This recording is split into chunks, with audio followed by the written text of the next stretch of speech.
Yang terakhir teman-teman sekalian, jadikan Ramadan momentum untuk bisa bersedekah. Sedekah adalah pangkal kaya. Kapitalis mengatakan bahwasanya menabung pangkal kaya. Saya ingin mengajak teman-teman, mulai sekarang jangan belikan celengan lagi anak kita. Membelikan celengan anak-anak ini membiasakan mereka bakhil, penyakit jiwa, pelit. Bahkan sampai kalau kita kasih uang dimasukkan ke celengannya, kakaknya pun atau adiknya pegang celengan dia bisa marah. Kapitalis mengatakan menabung pangkal kaya, Islam mengatakan sedekah pangkal kaya. Kira-kira ketemu nggak? Yang satu bilang simpan, yang satu bilang memberi, nggak akan ketemu. Kasih uang sekolah kepada anak-anak, bilang, nak kalau kau makan, kasih temanmu juga. Kalau lihat orang miskin, berikan sedekah. Latih mereka untuk itu. Dan dikatakan dalam hadis Bukhari Muslim, Nabi SAW sangat dermawan, dan lebih dermawan lagi di bulan Ramadan. Jadikan momen ini tepat sekali. Dan sedekah teman-teman pangkal kaya. Nggak usah cari resep yang lain. Teman-teman di sini yang buka usaha, teman-teman yang membuka usaha pun di luar daripada Kalibata City ini, teman-teman sekalian, resep sederhana. Grafik usaha mau naik, kami pun praktisi lapangan, dan saya sudah praktikin, buktinya sangat banyak. Sedekah pangkal kaya. Sedekah, berikan. Yang sudah sering sedekah 10.000, sekarang mulai 100.000. Yang sudah 100.000, sedekah 1 juta. Yang 1 juta, sedekah 10 juta. Tidak akan berkembang kecuali kita mulai dengan jumlah yang lebih kecil. Makin besar kita sedekahkan, makin besar juga balasan dari Allah. Dengarkan hadis Bukhari, hadis Qudsi. Kata Nabi SAW, Allah berfirman, ya ibna Adam, unfik alaik. Wahai anak Adam, berinfaklah, maka aku akan berinfak kepadamu. Dari salah satu hal yang dilatih di Ramadan adalah berinfak ini, dengan cara melipat gandakan pahala puasa kita, yaitu membuka puasakan orang. Tadi kita dengar sama-sama pengurus masjid mengatakan 900 orang yang buka puasa. Ini luar biasa teman-teman sekalian, jumlah yang fantastis. Kalau Anda menyumbang air mineral saja, tidak usah jauh-jauh, Masjid Nurullah datang kalau pengurus masih butuh kasih. 1 dus air mineral harganya maksimal Rp30.000, isinya 48 gelas. Anggap Anda lengkapkan jadi 50 gelas. Lalu Anda sumbangkan sehari 1 dus saja, berarti 50 gelas. Itu cuma Rp30.000. Artinya hari itu Anda akan panen 51 pahala puasa. Anda 1 dan 50 orang lain. Bagaimana kalau kita sumbang 2 dus, 3 dus, atau bahkan 900 orang itu semua Anda pegang? Berapa banyak pahala kita bisa dapatkan? Berarti kita dapat 901 pahala pada hari itu. Padahal kita cuma 1 hari puasa. Ini luar biasa. Mungkin Anda mengatakan, Ustaz, tidak semuanya orang bisa buka puasakan orang. Subhanallah, sahabat sudah tanya itu. Dan para sahabat mengatakan dalam hadis sahih, ya Rasulullah, tidak semua orang bisa buka puasakan orang lain. Karena yang dibayangkan sahabat mungkin seperti seseorang dari kita membayangkan nasi campur yang lengkap, biayanya 30.000 1 orang. Maka apa jawaban Nabi SAW?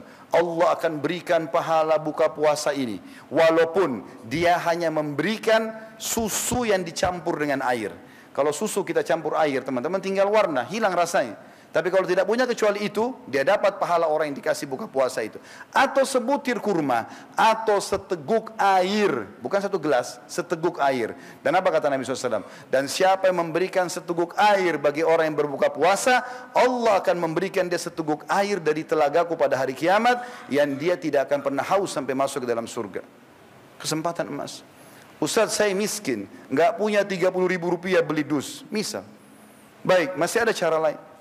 Anda masuk ke masjid sini, minta tolong sama marbot, saya mau ikut bantu tata kurmahnya, tata gelasnya. Nggak ada biaya uang itu, cuma tenaga. Kalau juga masih belum mau, sudah miskin, susah, mau jadi orang kaya, masuk ke masjid, maunya cuma dilayani. Mau duduk tinggal buka puasa, ada resep terakhir. Kalau tidak mau, pukul saja. Karena luar biasa, berarti dia tolak pahala yang luar biasa. Nggak ada modal uang, nggak ada modal energi. Kalau lagi duduk mau buka puasa, angkat gelas mineral di sebelah kita, kasih teman di sebelah. Ini ya, ambil puasa saya, ambil punya dia, saya ambil puasa kamu. Modalnya cuma begini. Pindahin air. Ini juga nggak mau, cambuk saja. Luar biasa bakhilnya. Untuk diri sendiri pun pelit. Ramadan melatih untuk itu. Di Madinah teman-teman, saya tetesin air mata tahun 90, saya datang gara-gara itu. Turun di Masjid Nabawi, saya dipeluk sama 1 orang. Saya lihat mukanya, saya nggak kenal. Lalu saya tahu waktu dia bisikin kuping saya, dia mengatakan, akhi, padahal saya nggak kenal. tolong buka puasa di tempat saya. Setiap Ramadan di Madinah begitu, 1 bulan penuh. Ternyata kalau ayah sama anak, ayahnya lagi nata sufra plastik diisi kurma sama zam-zam di dalam masjid, anaknya di luar cari mangsa. Jadi kita dipeluk sama dia. Kalau kita bilang iya, dipegang tangannya sampai tiba di tempat dia. Buka puasa sini ya, baru dia tunjuk, jangan buka puasa situ. Karena yang di depan itu ternyata mungkin ada tambahan. Kalau orang tergantung uangnya, ada orang sederhana dia cuma kurma sama zam-zam. Ada orang lebih kaya dia taruh yogurt, taruh roti, taruh kurma, taruh pisang, macam-macam. Jadi orang bisa tergoda pindah. Lalu dia bilang apa? Sudah tahu tempat kami, besok kesini lagi ya. Saking maunya buka puasa. Malu kita di Indonesia ini teman-teman.